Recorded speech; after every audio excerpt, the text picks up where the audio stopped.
Salut les Frenchies et bienvenue dans ce live. Très heureux d'être avec vous ce soir pour parler NBA et plus particulièrement, vous vous en doutez, de la draft qui aura lieu cette nuit. Et vous le voyez, il est en train de s'asseoir. Je ne suis pas tout seul, il y a Simon. Salut Simon, comment ça va? Salut, écoute, ça va bien, il fait beau, il fait chaud, Il fait c'est bientôt chaud. la draft. Il fait chaud, ça c'est... Enfin, on peut reparler un peu de basket parce que ça va sûrement être enfin, pas notre dernier live, mais en tout cas notre dernière occasion de parler d'actualité en NBA. Au top. Ouais, c'est la dernière grosse étape d'une fin de saison NBA et c'est cette draft qui aura lieu cette nuit avec sûrement un top 1 français sauf Cataclysme. cataclysme de dernière minute. Mais donc voilà, on va aussi un peu faire un mini retour, même si ça fait maintenant un petit moment, sur la victoire des Nuggets. Aussi pour vous dire que j'ai un œil sur nos Françaises qui sont en quart de finale de l'Eurobasket et qui sont en train de gagner 83-38 face au Monténégro. Il reste 3 minutes de jeu, donc autant vous dire que les Françaises iront en demi-finale, hein, malgré l'absence de Johannes et de Gabby Williams. Et voilà mon Simon. Et si on va parler aussi un peu gros transfert, parce que la NBA... Ouais, j'allais dire ça, justement. Il y a eu quelques mouvements, quelques mouvements. il y a eu deux gros transferts réalisés sur ces trois, quatre derniers jours. On va commencer, allez, sur un petit retour sur les Nuggets. Juste, beau champion. Ouais, beau champion, c'est au final, c'est beau parce que c'est un juste retour des choses, on va Ouais, dire. C'est-à-dire que c'est une équipe qui avait clairement dominé la saison, qui avait aussi le moins bougé, on va dire, dans l'intersaison et qui avait fait les bons moves, clairement. notamment sur de la profondeur de banc, sur des sixième hommes, sur des hommes qui ont été d'ailleurs, euh, cruciaux dans cette dernière ligne droite. Crédit quand même à Miami, hein, qui a fait un Complètement. extraordinaire. Je crois qu'on leur avait donné une petite victoire en plus quand même. On pensait qu'ils iraient chercher une victoire, notamment chez eux. Écoute, je crois que au final, les Nuggets se sont fait surprendre chez eux sur le game 2 et derrière ils ont juste été sérieux sur les 3 games qui ont suivi et malheureusement, malgré toute leur volonté, malgré toute leur énergie, malgré tout leur dévouement, et ben le hit était un peu court en termes de talent. Je pense plus en termes de talent même que de système, parce que Spoelstra a tenté beaucoup de choses, que ce soit défensif ou offensif. Et malheureusement, ça me manquait, c'était un peu court en termes de talent. Peut-être que si Oladipo ou Tyler Hero avaient été là, ça aurait été différent, mais malheureusement, c'était pas le cas. Mm. Des finales où il n'y a pas eu des gros scoring, hein, c'était à couteau tiré, mais là même dans des matchs comme ça, au coup près, on va dire que le talent des Nuggets était bien supérieur. Voilà, Nikola Jokic MVP des finales. Est-ce qu'il est top 5 européen? Top 3 européen en NBA? All time, All time. euh, top 5 sûr, top 3, c'est Alors, difficile top encore. 5, qui t'aurait Bah, sans les classer, hein. Dirk, ouais, Dirk, Dirk, Tipeee, Tipeee, ok. Jokic, Giannis. Giannis, Jokic. Ouais, c'est pour ça que j'ai du mal à le mettre top 3 parce que je trouve que c'est encore difficile de le mettre devant, clairement devant Giannis. Bah ouais, mais pour moi, le premier, ça fait, pour moi, Tipeee, il est pas avant, il a jamais été MVP de saison régulière, là.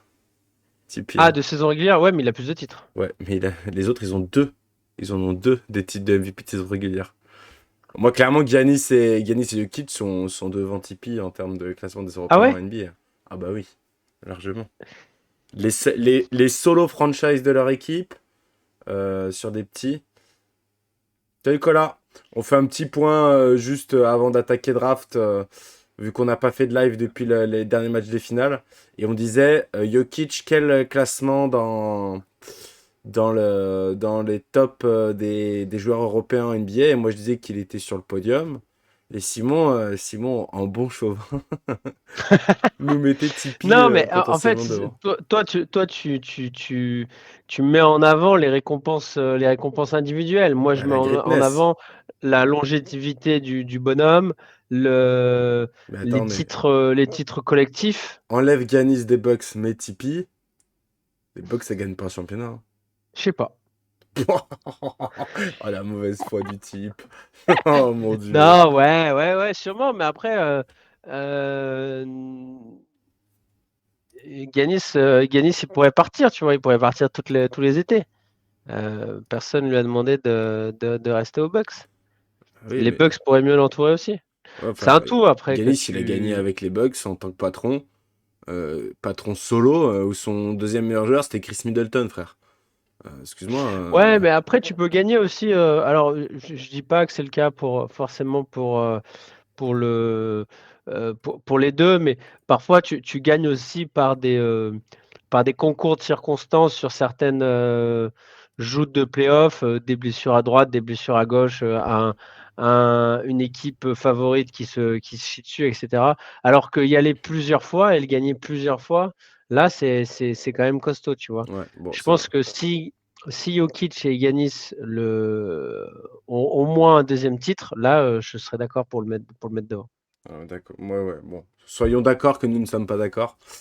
Voilà. Euh, Et du Mais coup, le cinquième, là, sur le podium, euh, cinquième. Attends, on a dit Giannis, Jokic, Tipeee, Dirk. Et le cinq Pogazol? et le cinquième, peut-être Pao, ouais. Si on prend que du NBA, il y a peut-être d'autres gars, mais si tu fais un global, c'est sûr qu'il y a Gasol, ouais. Oh, même que NBA, Pogazol, Ouais, je sais, mais je cherche qui tu peux il a quand avoir même d'autres. impacté. Euh, Ouais, non, t'as raison, hein. J'aurais du mal. T'as raison. Porzingis? Quelle belle transition. Quelle belle. Tu serais pas professionnel, toi, un peu? Eh ben oui, Porzingis. Pourquoi Porzingis? Parce que, hop, je vais vous afficher ça. Capture fenêtre. Vite, vite. Bam! Vous le voyez. Porzingis qui n'est plus un joueur des Wizards. Il y a eu un gros trade hier. Un gros trade qui a Hmm. changé en plus en cours de trade. Simon qui m'envoie, regarde, machin. Je dis, waouh, Brogdon aux Clippers. Incroyable pour les Clippers. Et finalement, non. Et non, c'est un autre deal qui a été fait. Hop, je vous mets ici le récapitulatif. Les Celtics récupèrent Kristaps Porzingis, le pick 25 de la draft 2023 via les Grizzlies et le pick du premier tour 2024 des Warriors, protégé top 4. Les Grizzlies reçoivent Marcus Smart. Alors ça, si c'est pas un bon deal. Et les Wizards reçoivent Tyus Jones, Danilo Gallinari, Mike Muscala et le pick 35 de la draft de cette année. Comme quoi, parfois, les informations fuitent trop rapidement. Malcolm Brogdon qui a dû annuler son billet Son d'avion billet pour pour les LA. Clippers au dernier moment. Il a payé, il a dû annuler juste derrière son billet d'avion. Il a dit finalement tu restes frérot. Et Marcus Smart qui s'en va, honnêtement, c'est une page qui se tourne quand Dites-nous, même, hein. dites-nous dans le chat ce que vous pensez de ce Ouais. trade. Mais clairement, les Celtics, ils font pas dans la dentelle, hein. Il n'y a pas de sentiment, hein. Ouais, c'est dur, c'est dur. Alors après, je crois que petit à petit, sur les dernières années, il y a quand même Tatum a pris le rôle de franchise player devant Marcus Smart, même si Marcus Smart avait quand même ce côté C'est pas un très franchise, c'est fighting un, c'est spirit. un, c'est un fighting spirit. C'est le Draymond Green des Warriors, quoi. Les Ouais, couilles, comme voilà, on ouais. dit. Le cœur, les couilles. Ouais. Donc à voir, hein. Du coup, je suis curieux de voir si les Celtics vont devenir du coup une franchise de diva où on va beaucoup pleurer sur les arbitres et sur les joueurs. Mais effectivement, c'est quand même, moi j'ai trouvé ça hallucinant, quoi. Voir Marcus Smart partir, surtout pas de son plein gré, quoi. Être tradé, être envoyé comme ça du côté des Grizzlies en plus envoyer un mec expérimenté dans une équipe Oh, de gamins. ça, en vrai, c'est une équipe de gamins moins quand même. Ce que je veux dire, c'est que moi, côté. Alors, en même temps, les Celtics, ils s'en battaient les couilles, hein. Le but, c'était de récupérer Kristaps. On l'a bien Faut vu. gérer Ja Morant quand même, Bah justement, ça peut peut-être lui faire du bien, déjà. j'espère. Mais, euh, mais c'est surtout, moi, ce que je trouve dingue, c'est les Celtics voulaient à tout prix Kristaps Porzingis. Voilà. C'est clair et net parce que on le voit bien. Ils étaient prêts à envoyer Brogdon. Quoi, Brogdon, ça va pas? Bah bon, moi, prenez Marcus Smart, c'est pas grave. Ce qui veut dire qu'ils ont potentiellement un autre plan sur le backcourt. Parce que Brogdon a pas l'air d'être dans les plans. Du coup, Smart n'est plus là. Il reste Derrick White. Est-ce que c'est le but, c'est de mettre Derrick White numéro un? On verra bien. Je le trouvais très bon en sixième homme. On verra bien en backup. Mais en tout cas, voilà, Kristaps, de la taille dans la raquette. Pas forcément de la dureté, mais de la taille pour jouer à côté de Robert Williams, clairement. Euh, est-ce que il s'améliore pour toi grâce à ce trade ou pas c'est dur à dire, je à trouve, l'instant parce T? que pour moi, c'était pas au poste 4 où il manquait le plus. Je trouvais que je trouvais qu'il faisait qu'ils avaient un joueur qui faisait bien l'affaire, qui était surtout gros défenseur, mais qui était capable de mettre des filoches à 3 points, qui était pas trop gourmand parce que on sait qu'avec des Jalen Brown et des Tatum, ben, tu vas pas trop toucher la gonfle. Donc il faut quand même des joueurs qui soient prêts à ça. À voir si Kristaps est capable de se muer dans ce type de rôle-là, parce que associé à Tatum et à Brown, si tant est que Brown reste jusqu'à la fin, ça risque d'être compliqué pour envoyer des filoches. Donc assez surpris de ce trade. Du coup, et de voir qu'est-ce qu'ils vont faire derrière avec les autres joueurs derrière, ouais. Ouais. Juste pour info, je te coupe 2 secondes. La France a gagné le quart de finale face au Monténégro 90-46. Et Ça s'est donc, terminé? ouais, c'est terminé. Ils iront donc en demi-finale de l'Eurobasket. Voilà, pour info. Ouais, moi, j'ai lu pas mal de trucs comme quoi ça voudrait potentiellement dire qu'il serait sur un gros meneur. Potentiellement, essayer de faire signer Van Vliet ou quelque chose comme ça. À voir, à voir, à voir. Côté Tu vois, Grizzlies, ouais, vas-y. je parlais Grant Williams, tu vois, je trouvais que Grant Williams, sur un poste 4, il faisait le taf Il va côté. partir, j'ai l'impression, hein. Il a opt-out. Je sais pas si t'as vu, il a opt-out. Donc, Ouais, ouais, ouais. en gros, il est unrestricted free agent. Non, il est restricted pardon, free agent. Je suis pas sûr que finalement les Celtics s'alignent, hein. J'ai pas l'impression. Bah, je veux dire, un mec comme ça qui s'est envoyé quand même Jimmy Butler, qui s'est envoyé Giannis, qui s'est envoyé Randle, qui s'est envoyé quand même des mecs.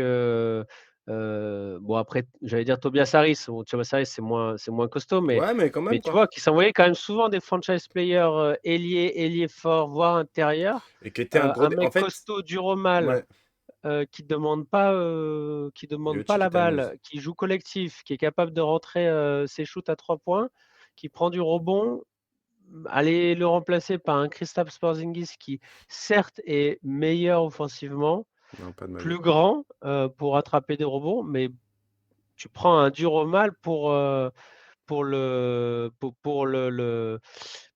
remplacer par un mec ouais, on peut dire un peu une diva aussi, tu vois. Clairement, j'ai l'impression de toute façon que les Celtics, et ça se voit, ils enlèvent Smart de leur effectif. J'ai l'impression qu'ils vont pas signer Grant Williams. Ça va être un effectif un peu plus softy l'année prochaine, peut-être Un peu plus plus tourné de sur, diva, ouais. sur l'offensive. À voir. En tout cas, j'attends de voir. J'ai l'impression que c'est pas le premier move que vont faire les Celtics. Voilà.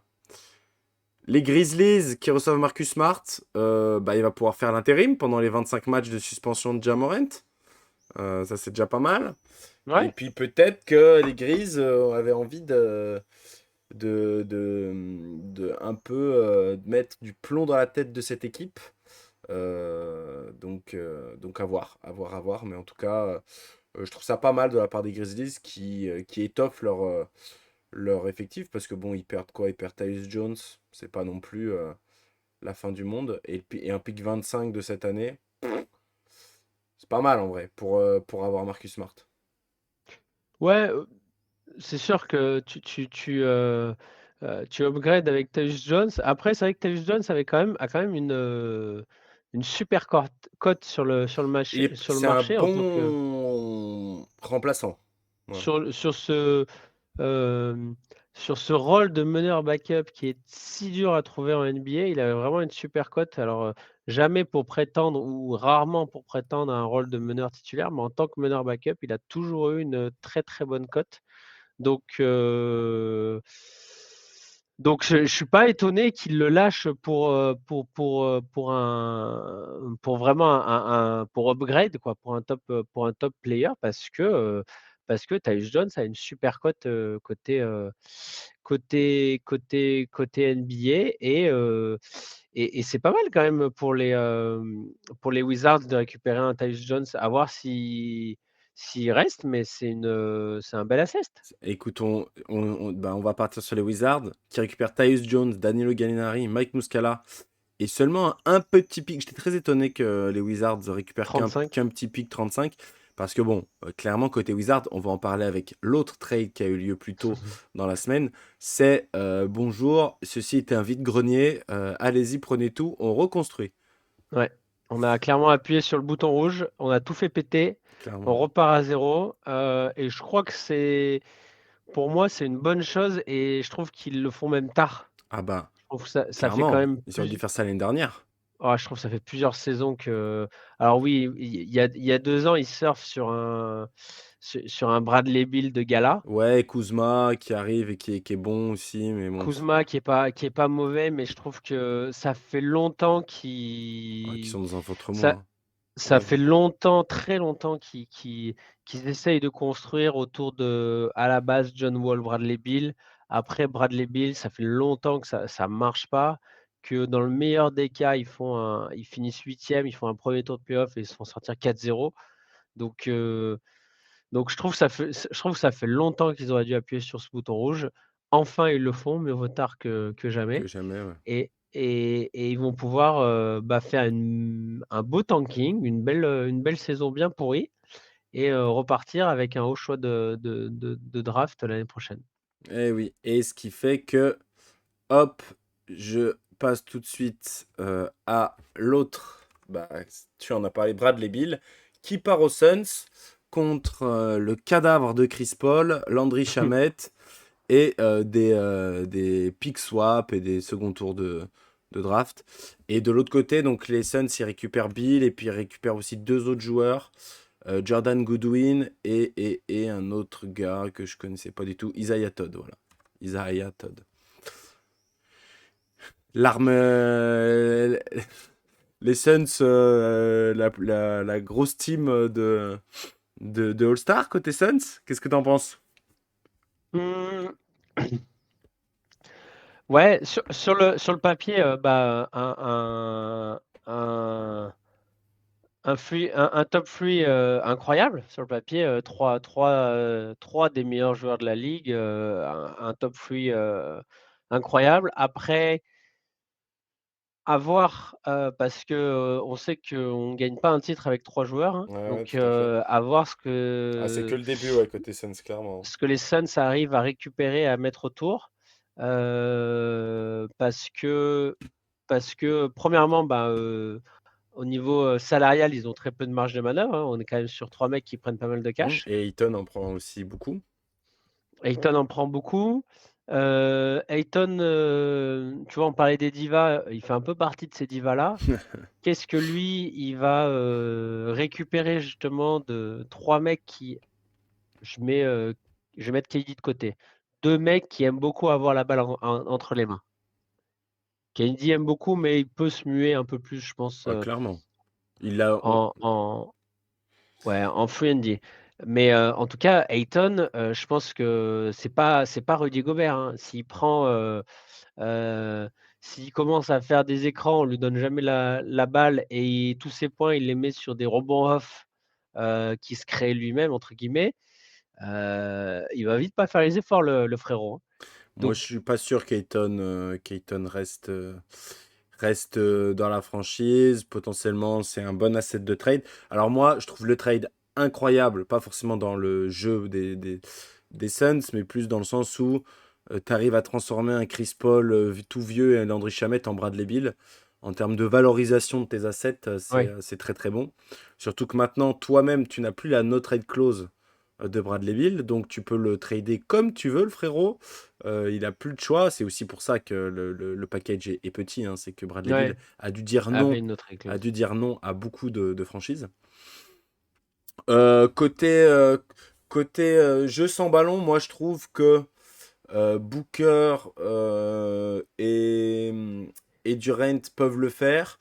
Bradley Beal l'a fait l'année dernière avec Kuzma qui portait quand même pas si mal la balle. Et puis lui qui avait pas forcément envie de se donner beaucoup, hein, soyons honnêtes. Il était pas mal off-ball aussi. À voir comment ça va s'organiser avec Vogel aussi. Je pense que voilà, là maintenant, entre guillemets, le plus dur est à faire côté Suns. Il faut réussir à créer un effectif avec du contrat vet, du contrat minimum et des mid-level. Donc à voir. Et côté Bah, Wizards, on en a c'est-à-dire que déjà la parlé. question aussi, c'est tu te dis, mais tu vas, déjà tu as plus de meneur, Si, t'as Cameron premièrement. Payne encore. Ouais, voilà, Non, tu mais c'est plus de Booker qui meneur. va jouer meneur. C'est Booker. Oui, mais bon déjà c'est pas un meneur de métier. Ouais, mais je l'aime bien, moi. Moi, je Heu, l'aime bien meneur, hein. Je te le dis. L'année dernière, quand il n'y avait pas Chris Paul et qui jouait les phases où jouait meneur, j'aimais beaucoup. Je trouve que jouer à côté de Chris Paul lui a fait du bien. Voilà. Si je peux. Ça lui a à appris pas mal voir, de trucs. à voir. Je trouve qu'il il je trouve que sur le papier, ils ont deux profils très similaires. J'ai peur qu'ils se marchent un peu dessus. Faut voir le l'association qu'ils arrivent à mettre en place. Bien On sûr. voit sur certains, backcourts, ça a fonctionné. Sur d'autres, plus récemment, avec Kyrie et Doncic, c'est plus compliqué. Mm. Donc à voir ce qu'ils arrivent à faire, avec Frank Vogel. Moi, je suis très curieux aussi de savoir ce qu'ils vont faire. Dayton, je suis d'accord avec toi, je pense qu'il faut et je pense Il qu'ils vont cherche à trader, je s'en pense. Ouais. débarrasser. Ouais. Je pense qu'il faut qu'ils partent plus sur un profil, à la Gobert, un profil Ouais, bien sûr. plus moins demandeur en termes En attaque, de ouais. balles, moins demandeur, en termes d'implication dans le jeu et plus prêt à faire le «sale boulot» entre guillemets. Du coup également qui coûterait moins cher à aux Suns et qui leur permettrait de récupérer un peu plus d'assets parce qu'en fait, comme on a dit, ils ont très peu de marge de manœuvre financière. Donc, qu'est-ce qu'ils vont aller chercher, qui va jouer poste 3 dans cette équipe? Et si Euh, tu me réponds KD, qui va jouer poste 4? non, non, je pense qu'ils vont garder. Ils ont les cap hold sur Okogie et sur Torrey Craig. Donc je pense qu'ils vont les re-signer. Ouais. Je pense que c'est comme ça qu'ils vont faire le truc. À voir, beaucoup de taf, on est d'accord. On en reparlera le moment venu, quand l'effectif sera un peu plus complet. Je pense qu'il est temps, mon Simon, qu'on parte sur l'événement de la journée. La France, tout en haut de la NBA, avec cet homme que je vous présente là, Victor Wembanyama, et la draft, et ce sera sûrement pas le seul Français d'ailleurs, et la draft NBA qui arrive cette nuit. Qu'est-ce que tu en penses? Qu'est-ce que tu attends? Euh, je crois que j'attends en fait que ça se concrétise vraiment au final, parce que Ouais. ça fait tellement longtemps qu'on l'annonce comme futur numéro un. Il y a eu tellement de hype. Il a fait une saison incroyable. Emmener les Mets en finale de Betclic Elite, c'est incroyable. Donc je crois que j'attends juste d'entendre son nom en tout premier, de voir sa réaction, de voir J'ai envie de la voir son réaction costume, moi. son costume, de voir la réaction des Spurs, et enfin ouais, après, c'est que ce soit au final, que ce soit vraiment officiel, et puis après d'attendre ses débuts dans la grande ligue. Mais comme tu l'as dit, je crois qu'il c'est historique d'avoir Français numéro un, enfin en tout cas projeté numéro un, et c'est surtout, je sais pas si c'est historique, mais en tout cas c'est rare d'avoir trois Français dans la green room quand même. Ouais, ouais, 3 Français dans Et la Game 3 Room. Français qui étaient pas, prévus quoi. C'est Enfin, il y en exactement avait qu'un qui était prévu. sur quoi j'allais te lancer. J'allais te lancer sur OK Victor, mais on a 3 Français dans la Green Room et potentiellement 4 Français euh, draftables au premier tour Ouais, de la NBA. Donc c'est Victor Wembanyama, Bilal Coulibaly, Sidi Sissoko et Ryan Rupert. Euh, il n'y a que Sidi Sissoko qui n'est pas dans la green room sur ces 4-là. Ce que je te propose, c'est qu'on regarde un peu là où les ont vus les très bons gars d'envergure qui ont fait finaliser leur big board. Et ouais. donc de regarder avec toi où est-ce qu'ils ont mis nos Français. Et de comparer potentiellement aussi les 10 premiers choix de draft par rapport au dernier Big Board report qui a été fait par Bleacher sur NBA.com. Donc en premier, Victor Wembanyama, ça, il n'y a pas de problème. De Et débat. il n'y a pas de débat. Et nos amis d'envergure sont tout à fait d'accord. Victor Wembanyama, tout le monde chez envergure l'a mis premier. En deuxième, envergure, mais Scoot Anderson. Tout le monde a mis Scoot Anderson. Il semblerait quand même que ce soit le joueur qui est la meilleure place pour être deuxième. Mais quand on regarde Bleacher, ils n'ont pas mis Scoot Anderson. Ils ont mis Et Brandon beaucoup Miller. d'Américains n'ont pas mis Scoot Anderson, ont mis Brandon Miller, hein. J'ai vu que Ouais, ouais. ESPN a mis Miller, euh, donc Bleacher Report, et il y en a un ou deux autres aussi qui ont mis Miller. Il y en a pas mal, hein. Yahoo a mis Miller aussi. Ouais, ouais. Donc très bon shooter, mais on le rappelle, quelqu'un qui a des problèmes déjà un peu perso avec des histoires de flingue, hein, on connaît bien ça, en NBA en ce moment. Et il paraît, alors ça c'est les rumeurs hein, que j'ai lues sur les réseaux, que les interviews n'ont pas montré un jeune hyper open-minded, hein, voilà, pas forcément... peut-être un autre Cassos, hein, après Zion et Jamorant, euh, en NBA. En deuxième, ils ont mis Scoot Anderson. Donc, eux, ils ont plus mis Brandon Miller côté Ah, intéressant de voir, je trouve, hein, ce Scoot Anderson qui a l'air d'avoir un gros melon quand même, ah ouais, complet, ouais. euh, mais qui a longtemps été projeté top 1, qui est tombé top 2 avec Victor, qui là, au soir de la draft, tombe top 3. Moi, je pense qu'il sera top 2 quand même. Là, j'ai vu Ouais, un truc qui est ressorti, comme quoi finalement, ce serait peut-être de l'intox, ok. et que finalement, notre ami Michael Jordan, dans son dernier move de propriétaire, ne ferait pas l'impasse sur Scoot Anderson. D'après ce que j'ai lu là, hein, mais c'est vrai que ça faisait une semaine qu'on lisait l'inverse. Donc, il y a À toujours des voir. jeux un peu de, de, de poker menteur. Hmm.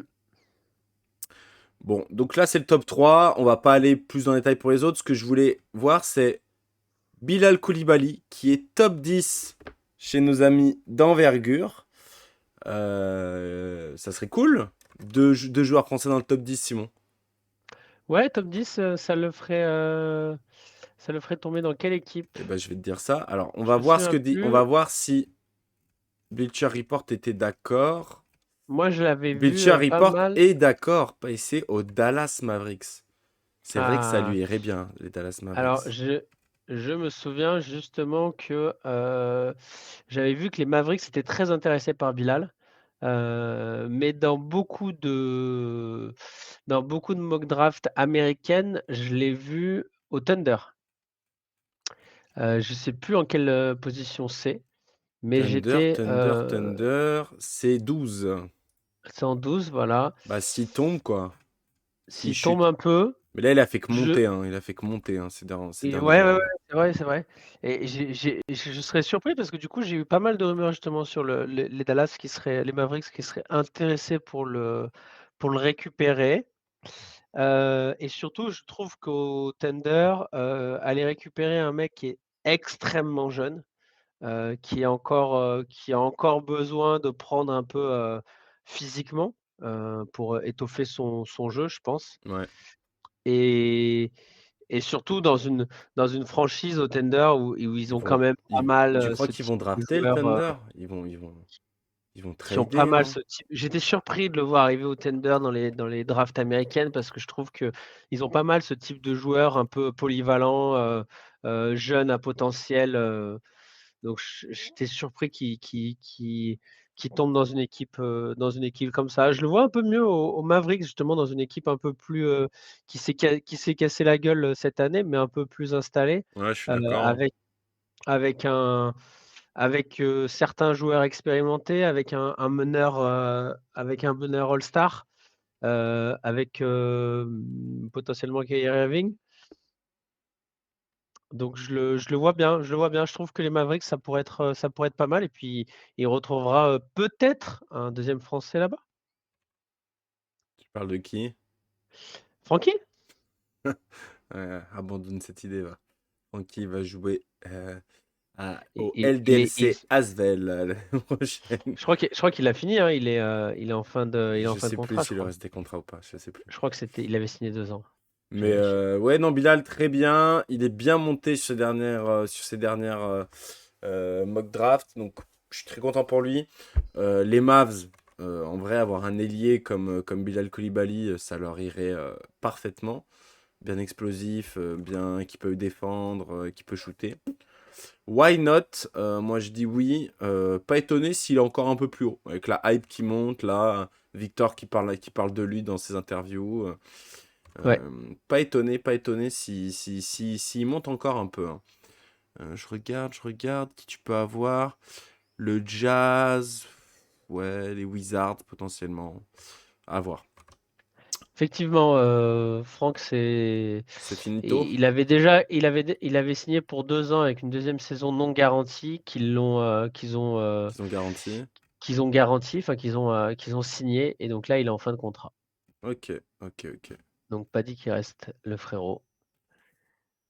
Le, on va aller chez nos amis d'envergure. Le troisième français qu'ils mettent dans leur big board, c'est notre ami Sidi Sissoko qui a fait sa saison, on le sait, en G-League Ignite avec Mmh. Scoot Anderson et qu'il poste en 22e position. Donc, hein, faut toujours savoir que dans le big board, c'est la position moyenne de tous les gars d'envergure. Les plus chauvins d'entre nous diront l'ont mis 15e et le moins chauvin l'a mis 26e. Sidi Sissoko. On va voir, donc 22e, ça le ferait tomber chez nos amis des Nets. Why not? Why not? Why not? Mais c'est pas ce qu'a dit Bleacher Report. Ils l'ont mis. Alors, en vrai, Sidi Sissoko, honnête, ça serait un peu un gars, un peu comme Cam Johnson à voir, hein. Les Nets, c'est en reconstruction. Mmh, mmh. Et Bleacher, ils l'ont pas mis. C'est pour ça qu'il n'est pas invité dans la Green Room. On rappelle, hein, c'est un des Français non invité dans la Green Room. Ouais, Et ils le mettent 44e aux Spurs. Ça nous ferait deux donc Français aux Spurs. il serait bien tombé, chez Bleacher. Après, on sait que côté Côté NBA, en tout cas côté draft, il y a de nombreuses surprises. Oui.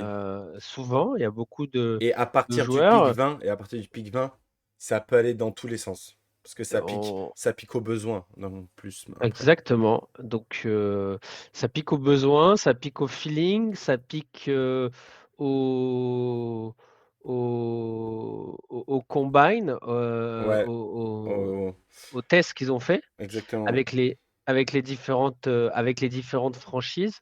Je me souviens de l'année dernière justement Hugo Besson qui était projeté bien plus haut. Il a fini, je crois, 59e avant-dernier. Mm. Et qui était projeté bien plus haut, qui a dégringolé jusqu'à la 59e place, à même se demander s'il allait, être drafté ou non, quoi. Clairement. Sidi Sissoko, tu le préfères aux Spurs ou tu le préfères. J'ai dit quoi, 22? J'ai dit que c'était quoi aussi, Nets, les 22? Aux Nets, ouais. heu, On le rappelle, juste pour aussi compléter un peu ce que tu as dit, il a un peu. Enfin, en tout cas, il lui pose le défaut que tu dis souvent, joueur français, c'est-à-dire un peu bon partout, mais qui manque d'un skill dominant. Euh, c'est vrai que c'est pas ce qui kiffe en NBA. Ouais. ouais, et puis à nouveau, tu vois, ils mettent en avant ses qualités défensives, mais on sait qu'en NBA, c'est, malheureusement, en tout cas à la draft, c'est rarement Regarde, en premier, ouais. ce qu'on regarde en premier, et c'est rarement ce qui est évalué et ce qui est valuable, on va dire. Clairement. Donc, effectivement, je serais surpris qu'il soit, si haut en 22, mais pourquoi pas? Moi, je trouve que, côté Spurs, ce serait sympa parce qu'il y a une petite connexion française, Ouais, mais j'ai peur qu'il se retrouve en concurrence avec d'autres jeunes talentueux, ouais, heu, qui vont Sohan. aussi qui vont aussi avoir, voilà, qui vont avoir les dents qui rayent le parquet, qui vont avoir envie de prouver leur place et qui savent qu'avec l'arrivée de Victor, et ben, la hype revient côté San Francisco, que les gens vont se remettre San Antonio. à suivre les Spurs, à regarder les Spurs, et donc forcément, ça va amener de la hype sur eux également. En tout cas, la hype va se refléter, la lumière va se refléter sur eux, et donc je pense que, il y a beaucoup de mecs à la Jeremy Sohan qui vont se réveiller un peu et qui vont vouloir, se battre pour récupérer ce poste, dans le 5 majeur, ou en tout cas du temps de jeu. Donc, même si j'y crois pas parce que je pense que c'est très haut, je le verrais mieux aux Nets, notamment, parce que je pense qu'avec des Cam Johnson et avec des Michael Bridges, et ben, il pourrait apprendre en sortie de banc, de mecs, bah, qui sont maintenant bien installés dans la ligue, Ouais, qui sont allés en finale, donc qui savent, qui ont ouais, qui sont quand même référencés dans la ligue, quoi. ouais, clairement, clairement. Et puis des bons gars qui, je pense, seront prêts à justement, accompagner et à mentorer un peu un petit gars, quoi. Ouais, je suis d'accord, ça pourrait tout à fait lui aller à notre ami Sidi Sissoko. Le dernier Français annoncé dans le premier tour de la draft, c'est Ryan Rupert qui est 30e chez nos amis d'envergure, Mais qui est annoncé dans la green room. mais qui est annoncé dans la Green Room. 30e, ça lui ferait... tac, tac. Alors si je regarde 30e, est-ce qu'il a annoncé... Je crois qu'il a annoncé pareil côté Bleacher. Non, il a annoncé 29e chez Bleacher. 30e, ça OK. serait les Clippers. Donc, invité dans la green room, mais très proche quand même Ouais, du second tour. Heu, Chez les Clippers qui ont 2 petits Frenchies déjà. Est-ce qu'ils seraient prêts à aller en chercher un 3e? Hem, Là, à nouveau, je suis un peu dubitatif dans le sens où, Ryan Rupert est encore également un mec très, très jeune, qui est parti faire une pige, en Nouvelle-Zélande pour se montrer, mais qui est extrêmement jeune, et je pense que les Clippers sont encore dans un projet de win now, Donc je serais surpris qu'ils aillent chercher un mec comme ça. Je verrais mieux, tu vois, à Indiana. Indiana, je pense que ça lui irait bien. Ouais, Une, ça irait bien. On voit ce que dit Bleacher, hein. Clairement, c'est parce qu'il a une espèce de d'envergure monstrueuse et qui shoot. Donc forcément, tu te dis qu'un shooter avec une grosse envergure, eh ben, il n'est pas gêné par les défenseurs. Donc potentiellement, tu peux le faire rentrer dans ta rotation pour rentrer deux trois shoots en sortie de banc. Indiana, Clippers, on sait hein, que ces fins de premier tour, c'est rarement des gars qui vont jouer énormément, surtout dans les équipes qui veulent gagner, ce qui est le cas des mmh, Clippers, je suis d'accord avec toi. Surtout qu'il est vraiment dans le poste shooting guard, shooting forward de nos bien amis rempli. Kawhi et nos amis Paul George, hein. Donc Mmh. on va dire que côté Clippers, il va pas beaucoup jouer. Pacers, je suis d'accord avec toi, why not? Pacers, j'aime bien, c'est un petit marché, pas trop de hype, pas trop de pression. Équipe intelligente en Heu, plus avec Haliburton. ouais, franchise intelligente, ville tranquille, pas de à la Los Angeles, pas de soirée, pas de meufs, pas de Oh, il doit y avoir deux trois pas de gonzesses quand même, hein, Indianapolis, ouais, hein. bien sûr, mais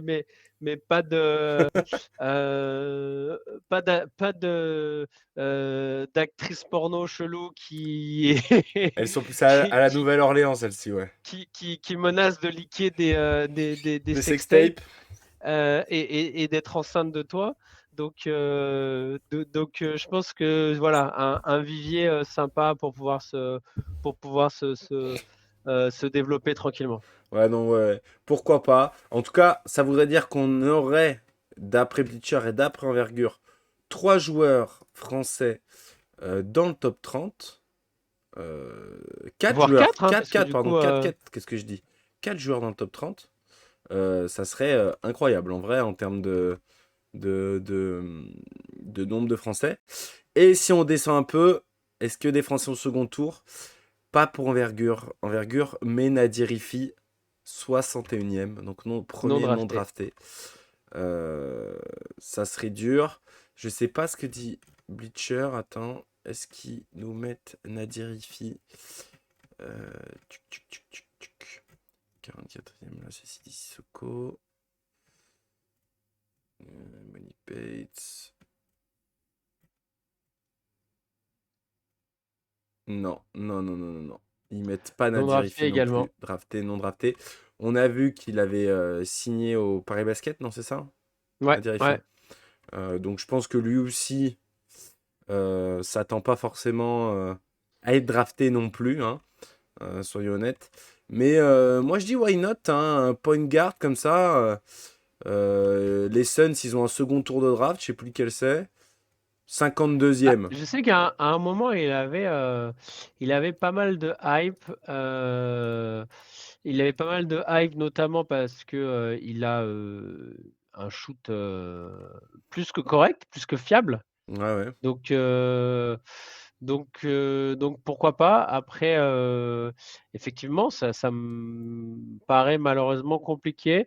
J'étais surpris qu'il se, qu'il se retire pas parce que il me paraît jeune. Tu vois, je suis en train de regarder. Il a Ouais, 20 ans, 2002. il est pas si jeune que ça, hein. Il a 20 ans. Il va avoir 21 ans, ouais, mais à la prochaine draft, il aura Ah, il presque. va avoir 21 ans, ouais. Ouais, à la prochaine draft, il aura presque 22 ans. Entre guillemets, c'est un peu maintenant ou jamais, hein, pour un dire ici. Juste comme Ouais. ça, je vous Après, c'est mets. vrai qu'il est. Je suis en train de regarder. Il est un peu petit. Il fait Il est 1m84. sous-dimensionné. Il est clairement sous-dimensionné. Là, je vous Il mets est ses un peu stats cette petit. année. Il met 16 points quand même, hein. Donc, le gars, Ah vrai non, mais scoreur. ouais, après, c'est la Betclic Elite, hein. On voit les gros scoreurs américains qui explosent tout en Betclic Elite. C'est souvent des joueurs sous-dimensionnés, Sous-dit, donc ouais. c'est-à-dire autour d'1m80, Mais on va très dire, talentueux. mais très talentueux. Mais malheureusement, de par cette mouvance de joueurs, d'athlètes en NBA, bah, qui n'ont pas pu se faire leur place à cause de ça, Ouais, non, à cause de clairement. leur taille. Donc, je pense que c'est ce qui va poser problème côté IFI. Malheureusement, le petit Nadir, ouais, 1,84 m, c'est un peu juste pour la NBA, mais c'est bien. Il va venir tout exploser à Paris. Et j'espère que le Paris Basket a enfin trouvé un joueur pour passer un cap, parce que ils ont un beau projet et ça fait longtemps qu'ils cherchent à justement s'imposer en Betclic Elite. Ils ont tenté. Ils ont tenté le coup de poker il y a pas longtemps avec Tu parles de beaucoup de qui? trous de mémoire ce soir. Tu cherches qui là? Pardon, excuse-moi, j'étais en train Au de Paris regarder. Basket, Bégarin? Jeune le Bégarin? non, le champion NBA avec les Bucks. Tac, Paris Basket, roster, hop, Axel Toupane. Avec Axel Toupane, ils ont fait un Ah pari quand oui, même. ok. Axel Toupane qui venait d'être élu champion NBA Pas joué un match, le gars. et qui derrière signe un gros contrat avec le Paris Basket et je pense qu'il y avait un côté de hype et puis aussi une idée de justement d'espérer de pouvoir faire passer un cap à cette équipe du Paris Basket qui a un beau projet et qui a une ambition de ramener le basket à Paris, au centre de Paris en tout cas. Ouais, et il y a aussi un dernier Français qui s'est inscrit à la draft, Malcolm Casalon, euh, qui est annoncé un non drafté non plus dans le big board d'envergure. Il est 78e. Pardon. Ouais, Malcolm Casalon, qui fait une saison, pas une si mauvaise saison, hein, clairement. Il est au méga, ouais, c'est ça, il a bougé, hein, mais qui est un peu vieux, entre guillemets, hein. Euh, il a déjà bientôt 22 ans. Donc il s'est inscrit justement parce que c'est ses dernières années pour pouvoir s'inscrire. Il met 11 points, 3 rebonds, 2 passes D, 1,7 interception. En vrai, pas mal, hein, pas mal. Je pense pas non plus qu'il ait ses chances. Soyons honnêtes, il s'inscrit parce que il pouvait exter sa dernière saison pour Sa dernière s'inscrire. chance de s'inscrire en effet. Ouais. Exactement, exactement. En essayant de faire monter la hype. Voilà un peu pour le global. Si tu devais annoncer une grosse surprise ce soir à la draft, Simon, tu mettrais ta main au feu. Une grosse surprise, vas-y, je t'attends. Dis-moi. Mmh, grosse surprise, moi je vais miser sur Ryan Rupert, Ok, Ryan Rupert, donc il serait drafté plus haut que ce que tu annonces, quoi. qui Que serait ce drafté qu'annoncé. plus haut. Là, il a annoncé du coup dernier pick Ouais, de du premier premier tour, un tour. dernier pick de la Green Room. Je vois bien ça, je trouve sa cote monte pas mal et j'ai envie de le voir drafté plus haut, un pari d'une D'une franchise franchise, comme ouais. Ryan. Allez, why not? Je sais pas chez qui, mais... Ok, qu'est-ce que ça fait? Je sais pas trop. On verra, on verra. Moi, une surprise, une surprise, une surprise. Je dis que Nadir Ifi va être drafté au second tour. Qui va être drafté. Ok. Il va être drafté. Second tour, hein, je pense que c'est juste pour avoir ses droits, en gros. Mhm. Il va pas forcément jouer dans l'équipe qui va le drafter cette année, l'année prochaine. Mais Comme Hugo Besson, ouais. je vois bien les Suns le prendre en meneur potentiellement pour avoir un meneur à essayer de faire travailler ou quelque chose comme ça en 52e là, quelque chose comme ça. Scoreur. Ouais, scoreur, mais surtout gars de banc, tu vois, tu peux essayer de développer. Ça marche pas, tu t'en fous, ça dégage. Mhm. De toute façon, les Suns, ils vont avoir besoin de second tour pour prendre quelqu'un d'utile. Donc ce sera clairement soit, pour moi, soit un meneur, soit un pivot. En sachant que pivot, je pense qu'aussi Jock Landale, notre espèce d'Australien au mulet, Redneck? ouais, le redneck va être gardé aussi, hein. Mais Oui, bien sûr. Ouais, ouais. il peut faire le taf. Pour En- ce qui coûte, Exactement. il fait largement le taf. Exactement. Donc voilà, ma surprise, Nadir Rifi qui est annoncé nulle part, qui sera drafté. Et toi, un Ryan Rupert qui rentre en gros top 25 plutôt que d'être dans les derniers, quoi. Ouais, ouais, qui grimpe de 5 places. Bah écoute, 5 bonnes Simon, places. on verra bien. Hâte de voir ça avec toi la semaine prochaine. Euh, c'est ce soir, la draft, c'est 2h30, je crois. Ça Euh, commence à 2h30 du matin, donc ouais, ouais, ouais. Ils l'ont mis en et ça prime devrait time. finir en début de matinée chez nous, hein. Ouais, c'est toujours un peu long. Je pense que non, des fois je la fais là, autant dire que je pense que je ne la ferai pas en direct. Mais en tout cas, je me lèverai demain et je regarderai tout ça avec attention.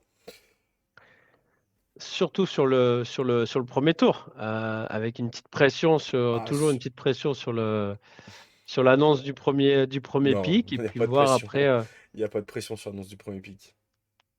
En vrai, moi, je vais ah non, croiser les doigts à partir du top 5. En gros, dès que tu vas avoir, parce qu'il y a des mecs qui sont intouchables pour moi. T'as donc les Scoot Anderson, les Miller, euh, les deux jumeaux, ouais. les jumeaux Thompson, en gros, et Cam Whitmore potentiellement, que j'ai vu beaucoup haut. Pour moi, après, tu peux avoir Bilal Koulibaly qui arrive, avec la hype qui monte là. Donc à partir du top 6 tu peux avoir Bilal, je trouve.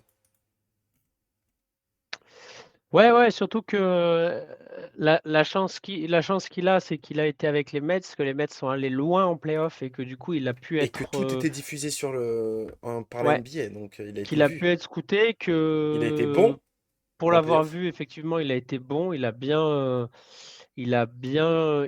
joué, il a bien dépanné, il a surtout, à la française, encore une fois, il a surtout rempli les cases Ouais. dans tous les compartiments du jeu. Et surtout avec son âge, hein, 18 ans. Moi, la première fois que j'ai vu Bilal cette année, j'ai cru qu'il avait 15 ans, le frérot. Il fait tellement jeune de par son faciès et encore son physique, je trouve, hein. Il est grand, mais il est encore un peu frêle, hein. Je Oui, pense encore, qu'il oui, a ah, clairement. la capacité, il a les prédispositions pour vraiment prendre physiquement. Ah, ça peut devenir Donc, un monstre en vrai, hein, ça peut devenir un donc il monstre. peut vraiment devenir un monstre et je ne serais pas surpris, ouais, qu'il soit pris de plus en plus haut. J'étais justement en train de voir, je vois que tu l'as avec le maillot de l'équipe de France. Je voulais voir ce qu'il a fait avec l'équipe de France. Ah, sur le Je- envergure? Putain, il est frêle je- sur la photo, hein. Ouais, bah, je pense que là, sur la photo, t'as une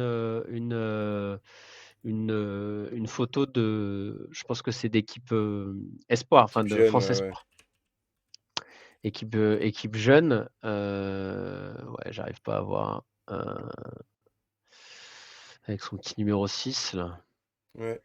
Est-ce qu'il a participé au dernier rassemblement? J'arrive pas. Ah, Euh, compétition internationale. Non, il a fait il a fait l'Euro U18 en 2022-2023. ouais.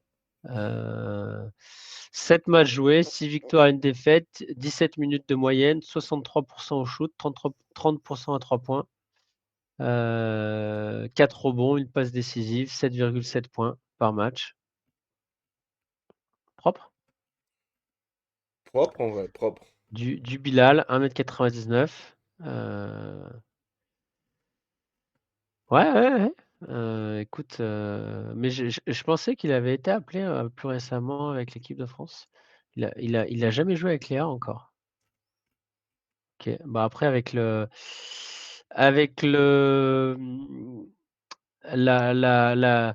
cohésion, j'ai l'impression qu'il a et l'amitié qu'il a développée avec Vincent Collet, ça m'étonnerait pas qu'il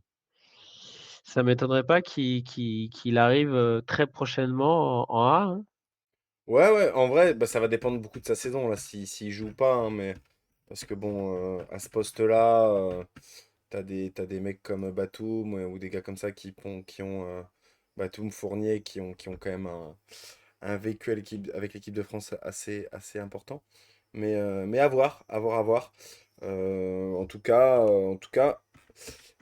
ce que j'ai lu là, je regardais un petit peu pendant que tu parlais, ils disent que potentiellement les Mavs drafteraient Bilal Coulibaly, mais pas forcément pour eux.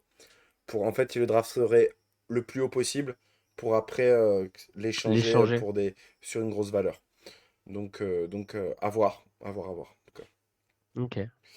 Bah écoute, ça y est, ça fait une petite heure qu'on est en live. Ouais. Merci beaucoup Simon pour ce live. Merci à ceux qui sont passés sur le chat ou sur le live sans participer au chat. Je te laisse le mot de la fin, mon Simon, comme d'hab. Yes. Donc comme je disais en début de live, effectivement, avec cette draft, on touche doucement à la fin de notre saison. Yes. Ce qui ne veut pas dire qu'on ne refera pas des lives pour parler de trade, de rumeurs de trade, pour Équipe de parler France. de l'équipe de France qui va arriver rapidement. Donc, n'hésitez pas à nous suivre, comme vous pouvez le voir, à nous suivre sur les réseaux, notamment sur Twitter, où on poste le plus tôt possible nos lives avec les horaires, toujours sur Twitch, toujours sur cette chaîne. En attendant, passez une bonne semaine, portez-vous bien et à la prochaine fois. Salut les Frenchies!